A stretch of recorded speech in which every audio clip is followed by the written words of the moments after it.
Morning. So, something I really, really want you to understand, I am not in any way, shape, or form doing this for money. I need you to know that.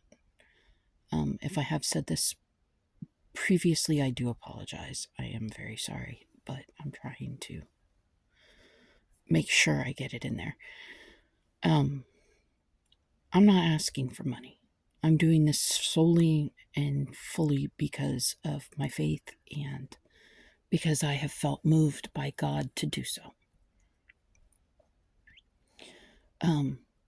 If you feel you need to give money to someone, the American Red Cross Disaster Relief Fund always needs donations. The ASPCA, the American Humane Society, your local mission or homeless shelter,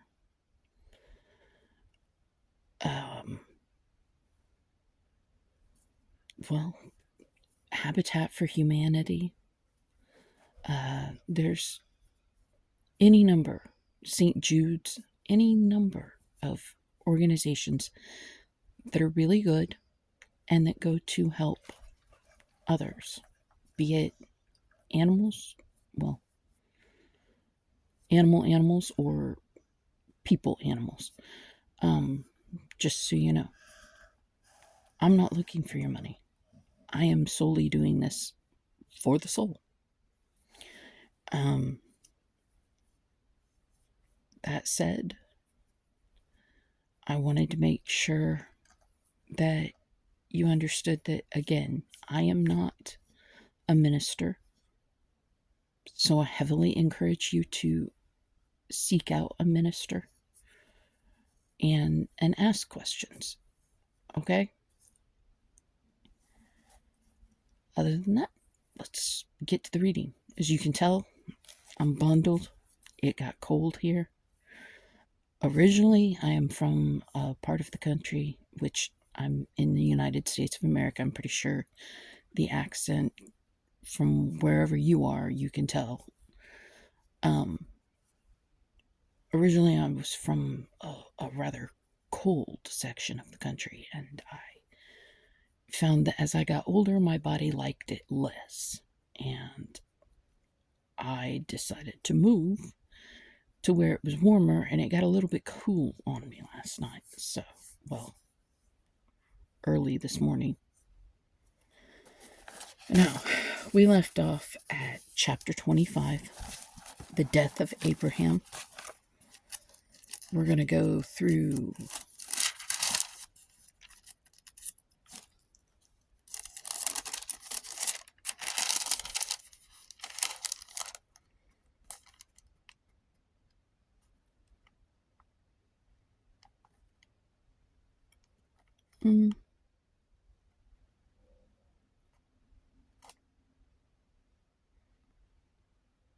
we're going to go through chapter 27 through to verse 27.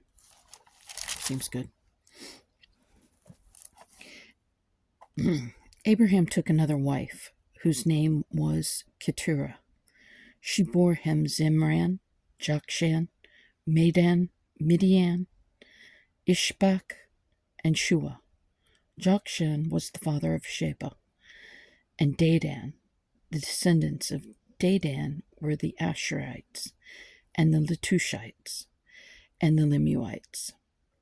The sons of Midian were Ephah, Epher, Hanok, Abida, and Eldah. All these were descendants of Keturah. Abraham left everything he owned to Isaac, but while he was still living, he gave gifts to the sons of his concubines, and sent them away from his son Isaac to the land of the east. Altogether, Abraham lived 175 years. Then Abraham breathed his last and died at a good old age, an old man and full of years. And he was gathered to his people. His sons, Isaac and Ishmael, buried him in the cave of Machpelah, near Mamre, in the field of Ephron, son of Zohar the Hittite, the field Abraham had bought from the Hittites. There Abraham was buried with his wife Sarah. After Abraham's death, God blessed his son, who lived near Beer Lahai Roi. Not sure how you pronounce that one.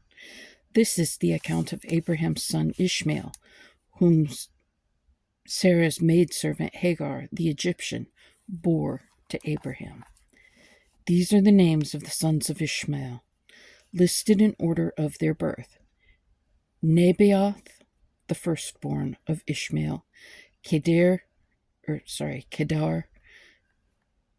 Adbeel, Mibsam, Mishma, Duma, Massa, Hadad, Tema, Jetur, Nephish, and Kedemah.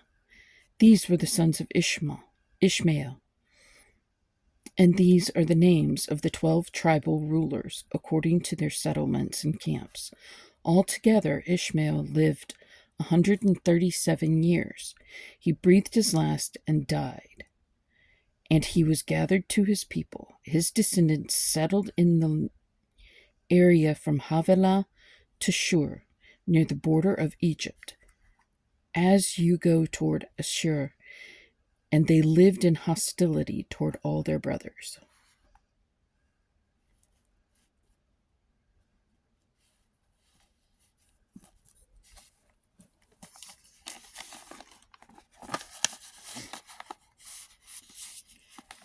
Jacob and Esau. This is the account of Abraham's son Isaac.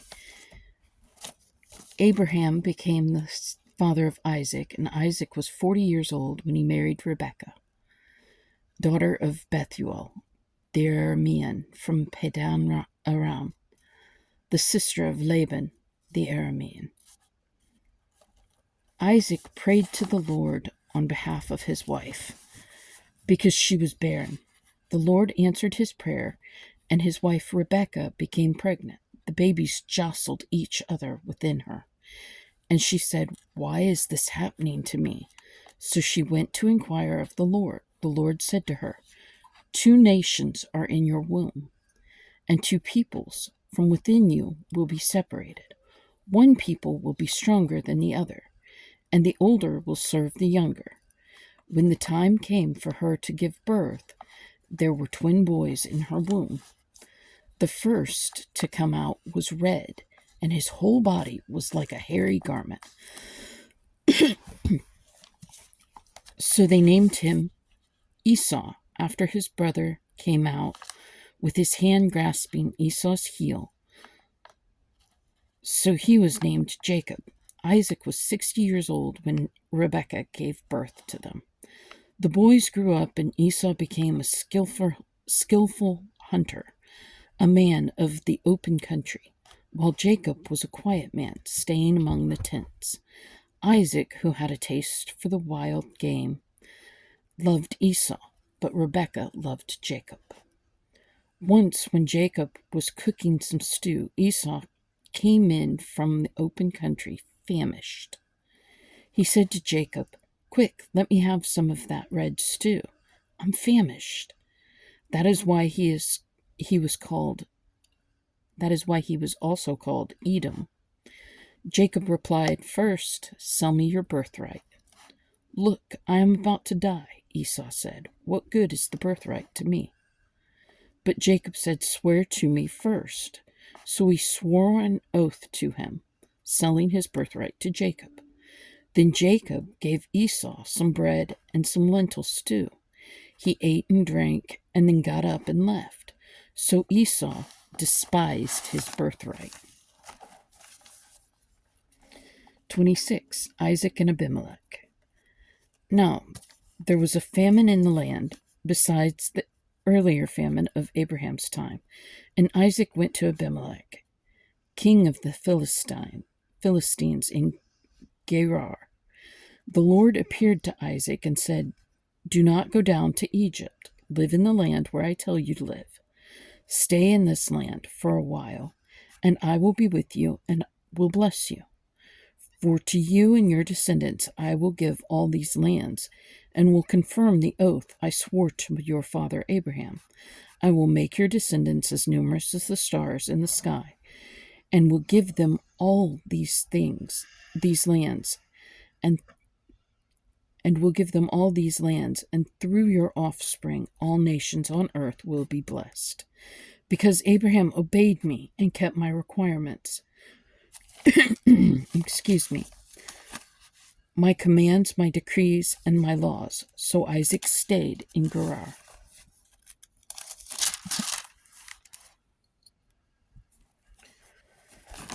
When the men of that place asked him about his wife, he said, "She is my sister," because he was afraid to say, "She is my wife."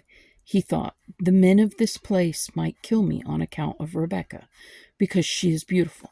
Okay, just so you notice something, Isaac is using the exact same thing that his dad Abraham did.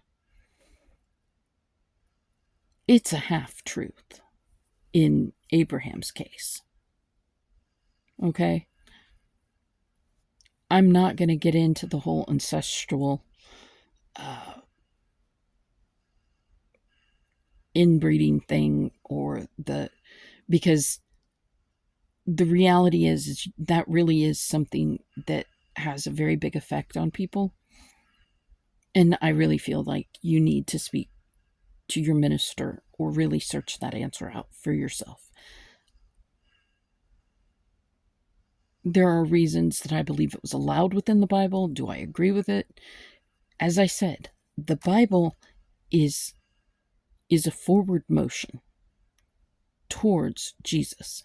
It's the story of how God set things in motion.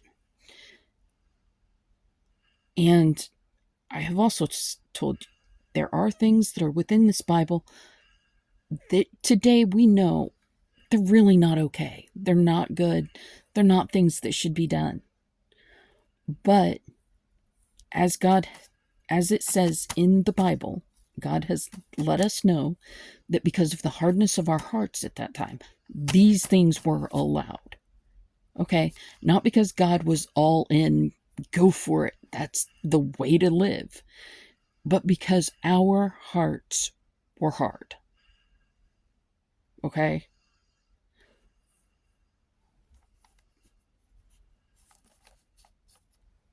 And I also want you to recognize that, yes, God can work through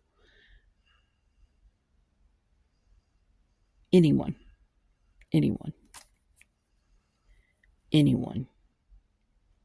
I know that doesn't sound right, but the reality is even those that are trying to serve themselves, eventually they're going to pay their price. That doesn't mean that God can't use them for a time.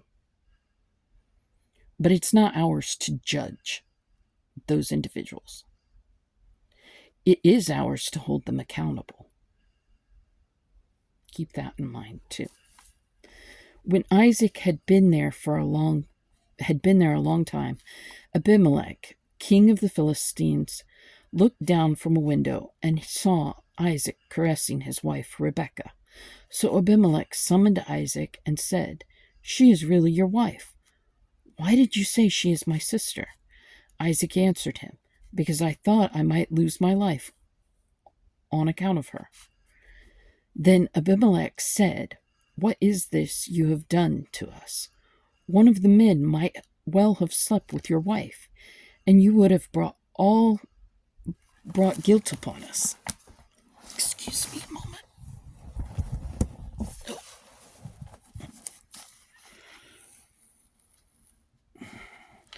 So Abimelech gave orders to all the people, "Anyone who molests this man or his wife shall surely be put to death."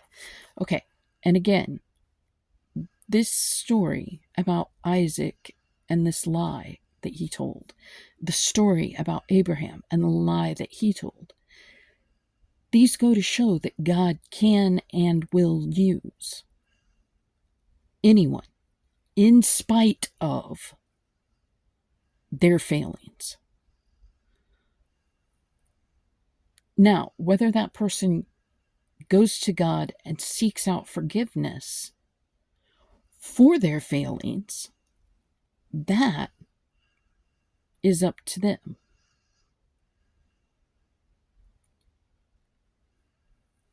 That is not an easy thing to accept, because we recognize that not everybody is going to ask for forgiveness, and they're going to be awful people. There are going to be people in this world that are just going to be awful. The best part of it is that the good people, the really, truly well-meaning, beautiful-souled people, far and away outnumber the awful. My suggestion, seek out the good people.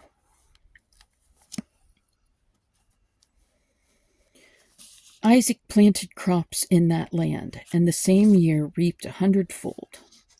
Because the Lord blessed him, the man became rich, and his wealth continued to grow. Until he became very wealthy, he had so many flocks and herds and servants that the Philistines envied him.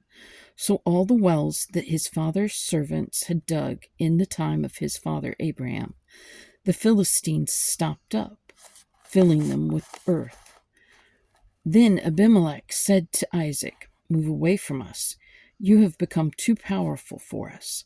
So Isaac moved away from there and encamped in the valley of Gerar and settled there. Isaac reopened the wells that had been dug in the time of his father Abraham, which the Philistines had stopped up after Abraham died, and he gave them the same names his father had given them. Isaac's servants dug in the valley and discovered a well of fresh water there. But the herdsmen of Gerar quarreled with Isaac's herdsmen and said, "The water is ours." So he named the well Esek, because they disputed with him. Then they dug another well, but they quarreled over that one also. So he named it Sitnah. He moved on from there and dug another well, and no one quarreled over it. He named it Rehoboth, saying, "Now the Lord has given us room, and we will flourish in the land." From there he went up to Beersheba. That night the Lord appeared to him and said, "I am the God of your father Abraham. Do not be afraid, for I am with you. I will bless you, and I will increase the number of your descendants, for the sake of my servant Abraham." Isaac built an altar there and called on the name of the Lord. There he pitched his tent, and there his servants dug a well. Meanwhile, Abimelech had come to him from Gerar with Ahazath, his personal advisor, and Phicol, the commander of his forces. Isaac asked them, "Why have you come to me, since you were hostile to me and sent me away?" They answered, "We saw clearly that the Lord was with you, so we said, there ought to be sworn agreement between us and you. Let us make a treaty with you, that you will do us no harm, just as we did not molest you, but always treated you well and sent you away in peace. And now you are blessed by the Lord." Excuse me. Isaac then made a feast for them, and they ate and drank. Early the next morning the men swore an oath to each other. Then Isaac sent them on their way, and they left him in peace. That day Isaac's servants came and told him about the well they had dug. They said, "We've found water. We shall call it Sheba." And to this day the name of the town has been Beersheba. When Esau was 40 years old, he married Judith, daughter of Beeri, the Hittite, and also Basemath, daughter of Elon, the Hittite. They were a source of grief to Isaac and Rebekah. Jacob gets Isaac's blessing. When Isaac was old and his eyes were so weak that he could no longer See, he called for Esau, his older son, and said to him, My son.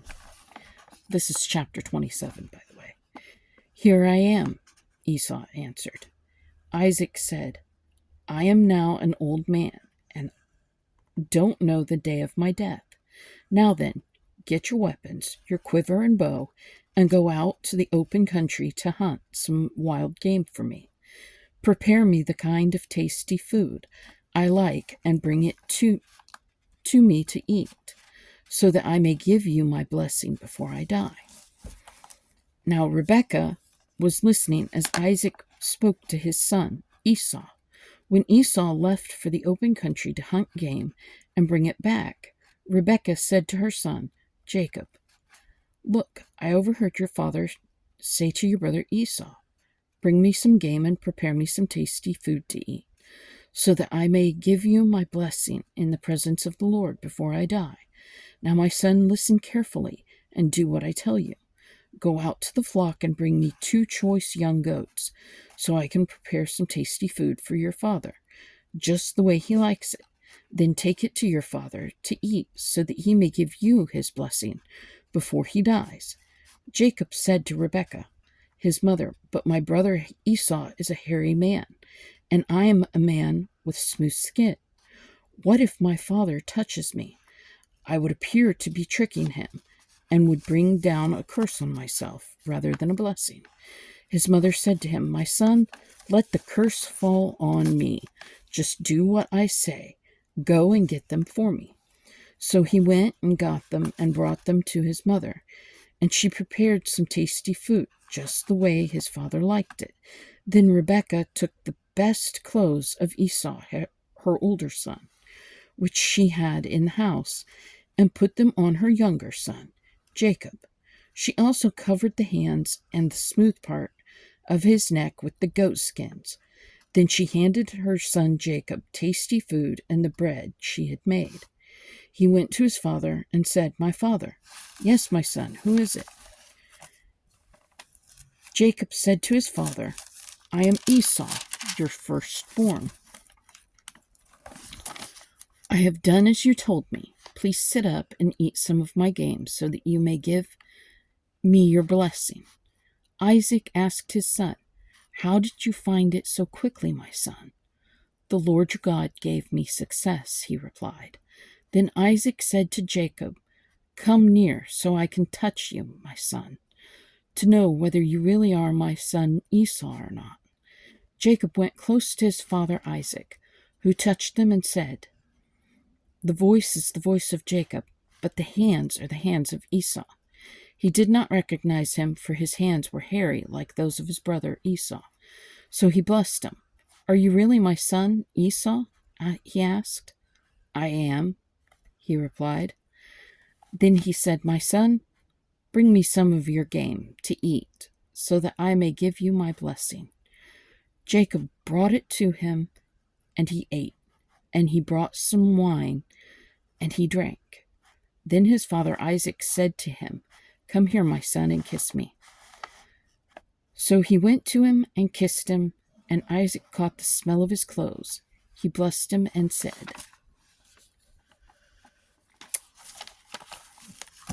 and we're going to leave off there. That's chapter 27, verse 27. We'll check out what the blessing will be tomorrow.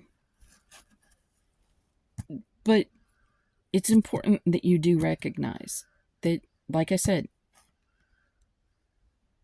God uses us in spite of ourselves, in spite of who we are or who we think we need to be. God will use us. Jacob lied to his dad. Rebekah schemed against her husband. It's important that we recognize the people in the Bible were flawed individuals, not really any better than who we are right now. So we need to recognize that we can still be flawed individuals. We can still not know what tomorrow will bring. And God can still use us.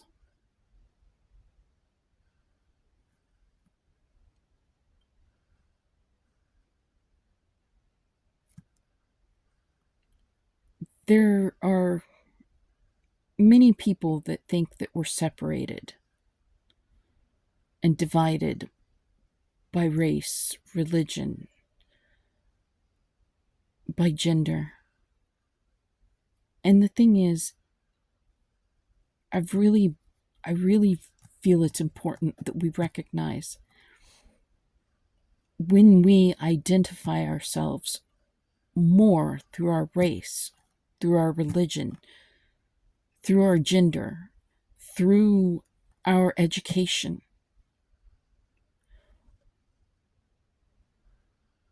we are separating ourselves from God. Because if our first and foremost isn't to be known as servants of the Most High,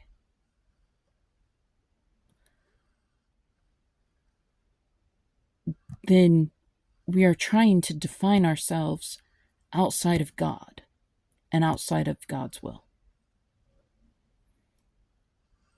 And it will only ever lead to confusion. Now, do I think for a single moment that everybody is going to believe in my God the way that I believe in my God? Nope. You may not even believe in a God at all. You may not believe in the same God.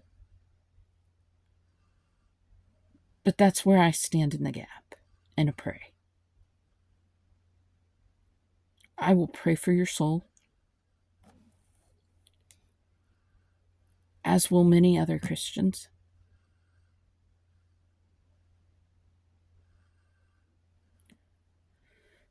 And that is not easy for me to say, because right now, there are some individuals prominent in our society and news cycles that I really just don't like. And it's not easy. I will just tell you flat out, I'm not always the best at being around people or talking with people. It's an area that has to be improved on in my life.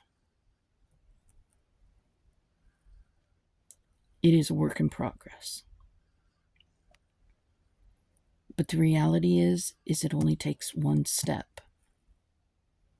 And as long as we're stepping forward, we're getting somewhere. Let's pray. God, my holy, mighty, wondrous Lord, take our hands and lead us through this day. Let our lives be about you. Let us be guided by your holiness and your will. Help us to withstand persecution. God, let my mind be your mind, that I might dwell upon the things that you dwell upon, that I would think of others as you think of them. Let my eyes become your eyes, that I might see others as you see them. Let my ears become your ears, that they would be continually listening and hearing the words of truth, no matter what words are actually given voice to. Let my mouth become your mouth, that I would be continually lifting you up in praise. Let your praises drip always from my tongue. Let my hands become your hands, that I would work to build your kingdom, giving where you give, loving where you love, building where you build. Let my feet be continually on your path of righteousness, that when others follow me, they would in fact be following you. Let my heart become your heart, that I might love others as you love them, and that what breaks your heart would break mine. I pray it all in your holiest, mightiest, and most glorious name, and I say amen.